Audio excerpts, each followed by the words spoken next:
Bonjour, je suis ravie de vous voir sur la chaîne À votre santé. Il existe une vérité méconnue qui surprend toujours, surtout après la cinquantaine. Des milliers de personnes font des efforts considérables pour manger sainement. Elles choisissent des aliments réputés bons pour la santé, pour le transit, pour le bien-être. Pourtant, malgré cela, elles vivent avec des crises de diarrhée soudaines et inexplicables. Des ballonnements douloureux qui surviennent sans raison apparente. Un transit totalement imprévisible qui gâche la tranquillité d'esprit. Si cela vous parle, sachez que vous n'êtes pas seul. La vérité, c'est que très souvent, ce ne sont pas les aliments gras ou épicés, les classiques coupables, qui sont en cause. Les véritables déclencheurs se cachent souvent dans des aliments que tout le monde présente comme parfaitement sains, comme indispensables. Des aliments que vous consommez probablement tous les jours, convaincus de bien faire. Dans cette vidéo, vous n'entendrez pas une simple liste d'aliments à éviter. Ces listes, on les trouve partout, et elles sont souvent trop générales. Nous allons beaucoup plus loin. Vous allez découvrir les mécanismes physiologiques précis. Vous comprendrez comment et pourquoi certains aliments, inoffensifs pour une personne, deviennent des agresseurs pour les intestins, surtout après un certain âge. Et surtout, vous recevrez des clés pratiques, des méthodes concrètes, peu connues, pour identifier vos propres sensibilités, pour transformer votre façon de manger et retrouver un confort digestif durable, sans frustration. Cela peut littéralement changer votre qualité de vie au quotidien. Alors, restez avec moi, car nous commençons immédiatement par démasquer le premier groupe de ces faux amis digestifs, des aliments que l'on présente toujours comme les meilleurs alliés de l'intestin, mais qui, dans certaines conditions, se transforment en ses pires ennemis. Vous ne regarderez plus votre assiette de la même manière. Les fibres, l'ami qui peut vous trahir. Tout le monde le répète depuis des années, il faut manger des fibres. C'est un conseil juste, essentiel pour un transit régulier et la santé cardiovasculaire. Mais voici l'information cruciale, l'insight que presque personne ne partage et qui fait toute la différence après la cinquantaine. Toutes les fibres ne se valent pas. Et pour un intestin devenu plus sensible avec l'âge, cette distinction est fondamentale. Il existe deux grandes familles de fibres, aux actions presque opposées dans le contexte de la diarrhée. Les fibres solubles et les fibres insolubles. Commençons par les fibres solubles, vos alliées discrètes. Ces fibres se dissolvent dans l'eau à l'intérieur des intestins. Elles forment un gel visqueux, doux et apaisant.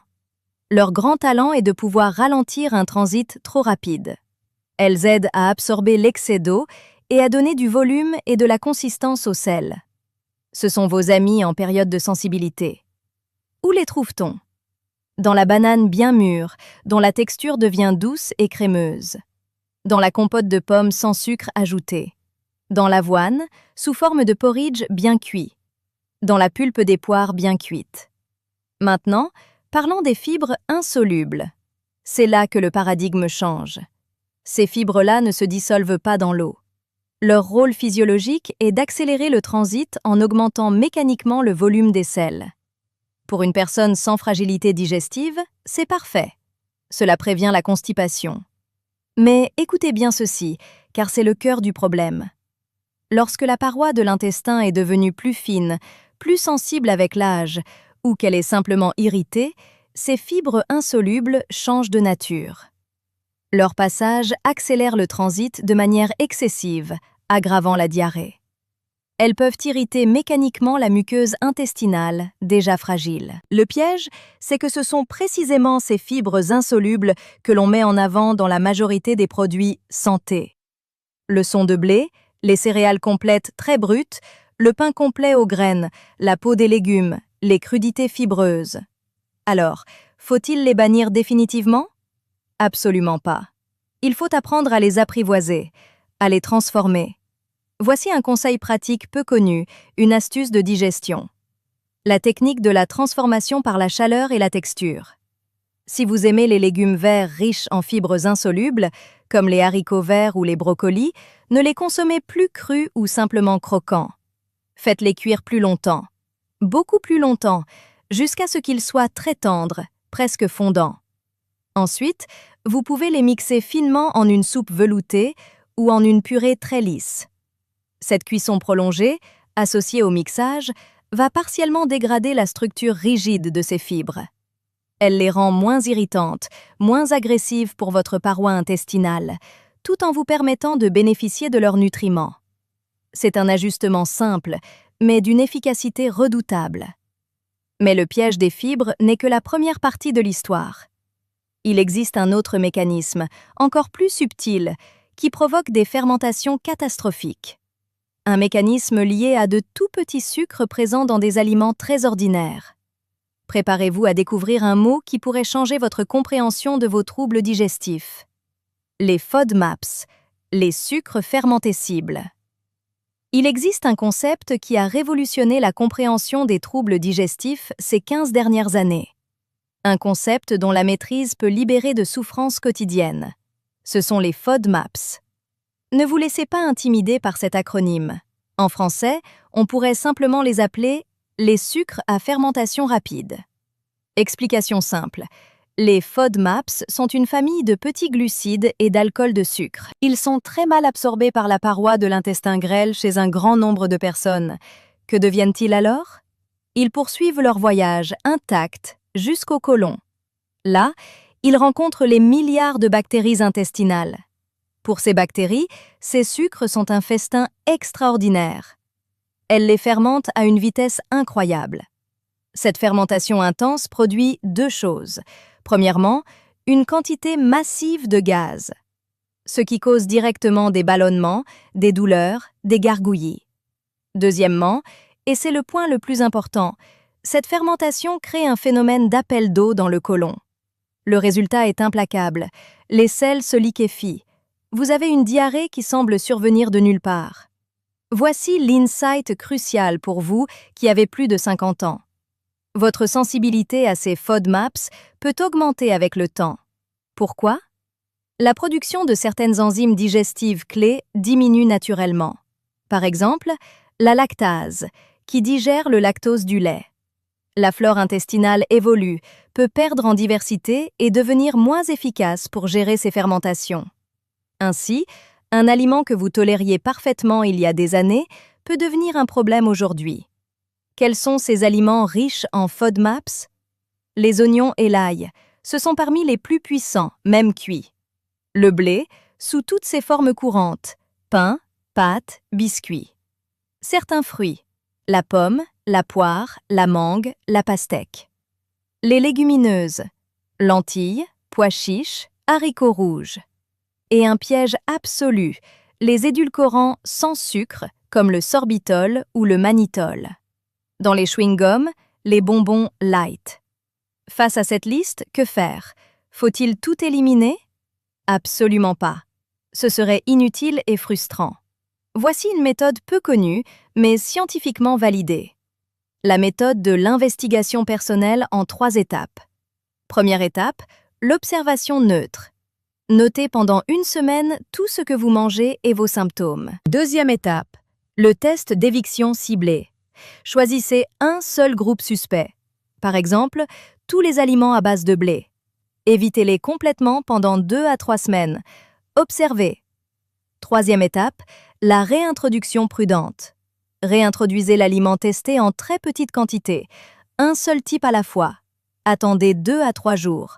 Observez la réaction de votre corps. Cette méthode permet d'identifier vos propres déclencheurs, sans régime excessif. C'est vous qui reprenez le contrôle. Mais l'alimentation solide n'est pas le seul élément en jeu. Ce que vous buvez et le moment précis où vous le buvez est un facteur déclenchant majeur et sous-estimé. Un simple verre d'eau, pris au mauvais moment, peut tout chambouler. L'hydratation, le piège du verre d'eau. On ne cesse de le répéter, il faut bien s'hydrater, boire beaucoup d'eau. Ce conseil est vrai, l'hydratation est vitale. Mais ce que l'on omet de dire, c'est que la manière de boire influence directement la digestion. Elle peut, à elle seule, être à l'origine de diarrhées soudaines. Parlons d'abord de la température des boissons. Imaginez, vous venez de prendre un repas contenant un peu de matière grasse. L'estomac et la vésicule biliaire produisent des sucs à température corporelle pour émulsionner ces graisses. Soudain, vous buvez un grand verre d'eau glacée. Que se passe-t-il physiquement? C'est comme verser de l'eau froide sur un feu. Les graisses, au contact de ce froid soudain, ont tendance à se solidifier partiellement.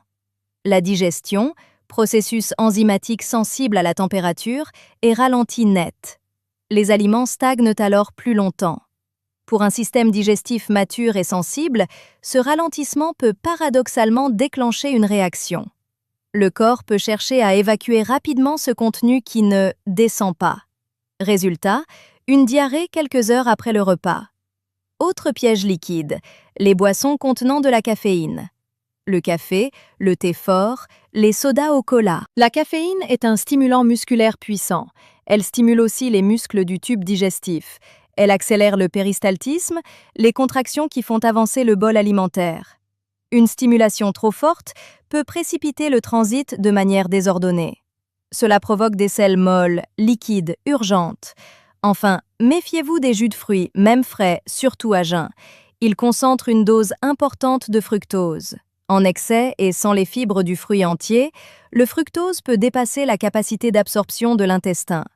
Il fermente alors dans le côlon, suivant le même scénario que les FODMAPs. Alors, quelle est la stratégie gagnante? Voici une règle pratique extrêmement efficace, la règle du verre tiède et du délai. Premièrement, pendant vos repas, si vous avez soif, buvez par petites gorgées une boisson à température ambiante ou légèrement tiède. Deuxièmement, évitez de boire de grandes quantités de liquide dans les 20 minutes avant le repas et dans l'heure qui suit. Cela laisse à votre système digestif le temps de travailler sans être noyé ou refroidi. Cette simple habitude peut faire des miracles. Mais il reste un dernier piège, peut-être le plus insidieux. Ce n'est pas un aliment ou une boisson en particulier, c'est la façon dont vous les associez dans votre assiette. C'est la combinaison fatale que nous allons maintenant décortiquer. Les associations alimentaires, le cocktail explosif. Avez-vous déjà vécu cette situation? Vous mangez un repas composé d'aliments que vous tolérez habituellement bien, pris isolément. Pourtant, quelques heures plus tard, votre transit s'emballe. Pourquoi? La réponse ne se trouve souvent pas dans un aliment unique, mais dans leur association. C'est l'effet cocktail digestif. Prenons un exemple concret, un déjeuner très courant, une salade composée. Laitue, tomates avec leur peau, oignons crus, fromage, noix, vinaigrette. Apparemment, un repas équilibré. Pourtant, pour un intestin mature et sensible, cette assiette est une surcharge de travail. Analysons-la. Elle contient presque tous les éléments problématiques en même temps. Des fibres insolubles irritantes, peau des tomates, laitue. Des FODMAPs puissants, oignons crus. Des graisses en quantité, huile, noix, fromage. Des protéines. Le système digestif est bombardé de défis simultanés. Irritation mécanique, fermentation rapide, digestion complexe des graisses. Face à cette triple surcharge, l'intestin peut se mettre en mode alerte. Son réflexe? Augmenter la sécrétion d'eau pour diluer et évacuer plus vite. C'est ainsi que naît une diarrhée de surcharge, directement liée à cette association et non à un aliment. Alors, comment composer son assiette pour éviter ce piège? Voici une stratégie. La méthode du repas à dominante claire. Le principe? Ne pas surcharger l'intestin avec trop de types d'aliments difficiles en même temps. Si votre plat est riche en graisse, saumon, canard, choisissez des accompagnements très simples. Privilégiez des légumes cuits longuement, à fibres plutôt solubles. Carottes Vichy, courgettes fondantes, purée de potiron. Évitez à ce même repas les crudités, les légumineuses, les céréales complutes. Si vous mangez des céréales, quinoa, riz, associez-les à une protéine légère, poulet, poisson blanc, et à un seul type de légumes cuits. Autre règle, espacez la consommation de fruits crus.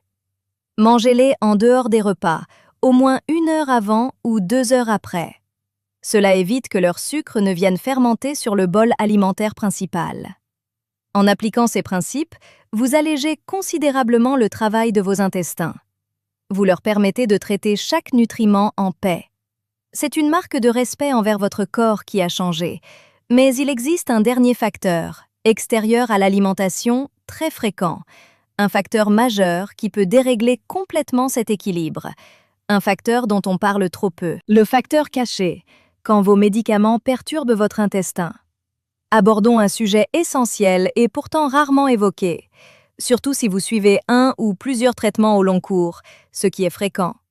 De nombreux médicaments courants ont un impact direct sur l'équilibre de votre flore intestinale. Or, une flore déséquilibrée est un terrain parfait pour les sensibilités alimentaires et la diarrhée. Bien sûr, on pense aux antibiotiques, connus pour cela. Mais ils sont loin d'être les seuls. Écoutez cette liste. Les inhibiteurs de la pompe à protons, contre le reflux, les brûlures. Certains anti-inflammatoires comme l'ibuprofène. Certains médicaments pour la tension, le cholestérol, statine. Certains antidépresseurs, anxiolytiques. La metformine, pour le diabète. Beaucoup de ces molécules peuvent altérer la diversité de vos bactéries intestinales. On appelle cela une dysbiose induite par les médicaments. Votre flore, appauvrie, devient moins efficace. Elle digère moins bien, produit moins de substances bénéfiques. Elle protège moins bien votre barrière intestinale. Les conséquences sont claires. Vos intestins deviennent hyper réactifs. Ils peuvent surréagir à la moindre stimulation. À un aliment riche en fibres, à un FODMAP, à une association chargée. La diarrhée peut devenir intermittente, sans lien évident avec les repas. Alors, que faire si vous êtes dans cette situation? La première règle est absolue. Ne modifiez jamais votre traitement de vous-même. Parlez-en à votre médecin traitant. Exposez-lui vos symptômes. En parallèle, vous pouvez agir pour soutenir votre flore de manière douce. Il ne s'agit pas forcément de prendre des probiotiques coûteux. Il s'agit surtout de nourrir vos bonnes bactéries déjà présentes avec des prébiotiques. Clarification. Les probiotiques sont des bactéries bénéfiques que l'on apporte. Les prébiotiques sont des fibres spéciales qui nourrissent vos bonnes bactéries indigènes. C'est comme apporter du compost pour fortifier les plantes déjà dans votre jardin. Où trouver ces prébiotiques de manière sûre? Dans des aliments doux et bien tolérés. La banane très mûre, quand sa peau est tachetée de brun. L'avoine, sous forme de porridge très bien cuit. Les pommes de terre, pâtes ou riz blanc, cuits puis refroidis, en salade. Le refroidissement développe de l'amidon résistant. Les topinambours ou asperges, mais avec prudence, toujours bien les cuire. Et les introduire en quantité infime au début. Le maître mot est la progressivité. Commencez par une toute petite quantité d'un seul de ces aliments. Observez la réaction pendant 2 à 3 jours. Si tout va bien, vous pouvez augmenter très légèrement. C'est un travail de patience, de jardinier attentif. Mais les résultats, en termes de résilience digestive retrouvée, en valent la peine. Conclusion. Votre feuille de route vers la sérénité digestive. Nous avons parcouru un chemin riche en enseignements. Nous sommes allés au-delà des conseils basiques. Vous avez découvert les mécanismes qui peuvent dérégler votre confort digestif avec l'âge. Maintenant, voici une feuille de route claire, pratique et personnelle. 5 piliers fondamentaux sur lesquels vous appuyez. Premier pilier, devenez expert en fibres. Distinguez les fibres solubles, alliées, des fibres insolubles, à apprivoiser par une cuisson longue et un mixage. Transformez les légumes pour qu'ils deviennent doux pour vos intestins. Deuxième pilier, menez l'enquête sur vos FODMAPs. Ne pas bannir, mais investiguer. Utilisez la méthode en 3 étapes. Observation, éviction ciblée, réintroduction prudente. Identifiez vos déclencheurs personnels. Troisième pilier, maîtrisez l'art de l'hydratation. Appliquez la règle du verre tiède et du délai. Boire à température ambiante pendant les repas. Évitez les grandes quantités de liquide juste avant et après. Protégez votre feu digestif. Quatrième pilier. Composez vos assiettes avec intelligence. Adoptez le principe du repas à dominante claire. Évitez les associations surchargées. Espacez la consommation de fruits crus. Simplifiez pour mieux digérer. Cinquième pilier. Soutenez votre jardin intestinal. Pensez aux prébiotiques doux si vous prenez des médicaments. Les introduire avec une extrême progressivité. Nourrir vos bonnes bactéries, elles vous le rendront. Voilà, ces 5 piliers ne sont pas un régime. Ce sont des outils de connaissance, des principes de bon sens adaptés. Vous n'êtes pas condamné à une vie de restriction, vous devenez l'architecte de votre propre confort. Je vous invite à ne pas tout changer brusquement. Choisissez un seul pilier. Une seule petite habitude cette semaine. Faites cuire vos légumes verts 5 minutes de plus. Ou testez de boire de l'eau à température ambiante à table. Ou notez pendant 3 jours ce que vous mangez et comment vous vous sentez. Observez les effets, même subtils. Écoutez votre corps. Les changements durables commencent par de petites adaptations. Prendre soin de sa digestion, c'est la base d'un confort quotidien retrouvé. C'est préserver votre énergie, votre sérénité. À votre âge, c'est l'un des investissements les plus précieux que vous puissiez faire pour vous-même. Vous méritez de vous sentir léger et bien, chaque jour. Merci de m'avoir suivi. Si ces conseils vous ont parlé, partagez-les. Cela peut aider un proche qui vit les mêmes difficultés. Si vous avez des questions, posez-les dans les commentaires. Prenez bien soin de vous et à très bientôt.